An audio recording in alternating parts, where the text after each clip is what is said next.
My son always gets his words mixed up. And would you like more eggs, honey? My mom asked my 4-year-old son, Danny, as we sat at the breakfast table. Yes. My mother started piling more eggs onto his plate, to which he started wailing. I said yes. My mom gave my wife and I a confused look. I'm sorry, Danny, does yes mean something different in your home? She asked. No, Mom, we're sorry. Danny's been getting his words mixed up. We're going to take him to a speech therapist once we get home. Just last week he threw a tantrum at daycare because he said no to a cookie, and was upset that all the other kids got one and he didn't. I said as my mom picked him up. Well, if you say so.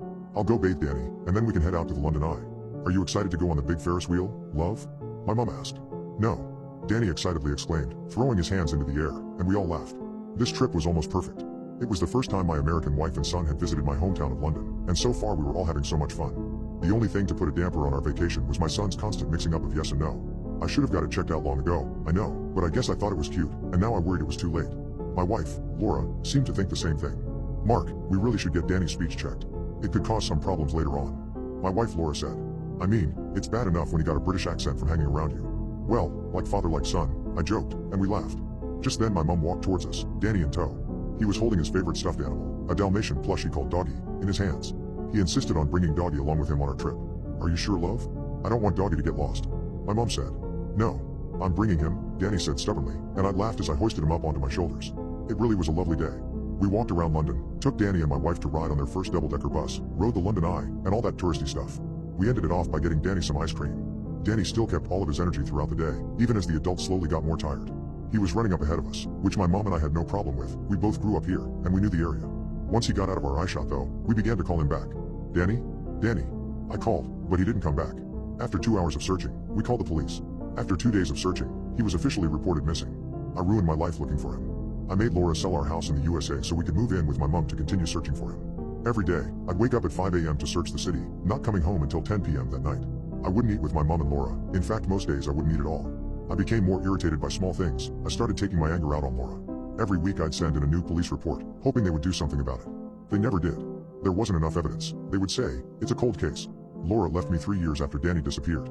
She said she had moved on. It was time I did the same. Mom died from a heart attack 6 years after that. I was alone. No son, no wife, no mom, and it was all my fault. Danny had been gone for 9 years. He would have been 13 now. Then I heard something that rocked my world. I was sitting at the table, the same table Danny ate his last meal at, eggs, which he didn't even like.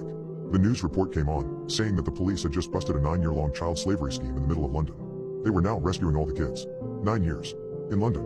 I knew I had to find my son. I sprinted out the door, running through the town, trying to find it. There, by the abandoned building I had passed so many times, was a huge section covered in caution tape and surrounded by officers.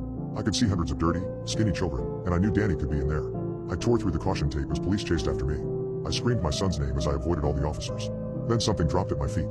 It looked like a lumpy, dirty rag, but upon further inspection, I could see it was Doggy. Daddy? A boy said. He was about 3 feet taller now and dirty and thin as a stick, but under all that grime, I knew. This was Danny. Oh, my boy, I yelled, throwing my arms around him. At last, I had finally found my son, whom I spent 9 miserable years looking for. That's when the police caught up to me. 3 restrained me, while the 4th approached my son. Boy, do you know this man? He turned to me. If he doesn't, we'll have to arrest you until further notice. I looked at my son, pleading to him with my eyes. Danny, please, I whispered. The 3 policemen tightened their grip around me. Danny looked to me, then back to the officer. No, he said, and the 3 policemen all picked me up with ease and carried me into their police van. Danny. Wait, Danny. That's my son, he's my son. I loved him with all my heart, you can't take him away from me again. And as we drove away, I could see Danny one last time. He followed me with his eyes and mouthed one last thing to me. Bye, Daddy.